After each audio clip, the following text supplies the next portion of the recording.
ராஜராஜருக்கு பிறகு ராஜேந்திர சோழன். இன்றைக்கு எழுதி வைத்துக் கொள்ளுங்கள், உதயநிதி ஒரு நாள் ராஜேந்திர சோழனாக மாறுவார் என்பதை என்னுடைய அரசியல் கணக்கு.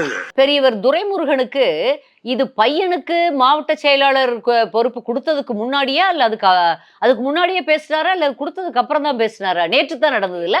ஓ, அப்ப கிடைச்சிருச்சு. கிடைச்சதுக்கு அப்புறம் என்ன இப்படிமா? இதெல்லாம் அபத்தத்தின் உச்சம். அவங்க ஏற்கனவே ராஜ பரம்பரையாகத்தான் நினைத்து கொண்டிருக்கிறார்கள். முத்துவேல், கருணாநிதி, ஸ்டாலின் அப்படியே அவங்க தாங்கள் தொடர்ந்து ஆளக்கூடிய ராஜ பரம்பரை என்று நினைத்துக் கொண்டிருக்கிறார்கள். இவருக்கு இப்படி வேற தூபம் போட்டா அவர் மட்டும் இல்ல, எல்லா அமைச்சர்களும் இந்த ஒரு துதிபாடும் வேலையில் தான் இருக்காங்க. ஸ்டாலின் நமக, உதயநிதி போற்றி, அப்படி இதே என்ன வேற வழி இல்ல. சீட் வாங்கணும் எல்லாருக்கும், எம்எல்ஏ சீட்டு. ராஜேந்திர சோழனாக ஏற்றுக்கொண்டவர்கள் மட்டும்தான் வெளியில வாயிலையாவது, உள்ளுக்குள்ள என்ன நினைக்கிறாங்கன்னு யாருக்கு தெரியும்? வெளியிலையாவது அப்படி சொல்றவங்க மட்டும்தான் இருக்க முடியும். இல்லைன்னா வேடசந்தூர்ல 70 வயதுக்கும் மேற்பட்ட ஒரு சட்டமன்ற உறுப்பினர் வயதானவர் போய் உதயநிதியினுடைய காலில் விழுந்ததை நம்ம வாட்ஸ்அப்ல அப்படியே பார்த்தோம். என்ன கொடுமை அதெல்லாம்! நீங்க தான் சுயமரியாதை கட்சியா? நீங்க தான் சமூக நீதி பேசுவீங்களா?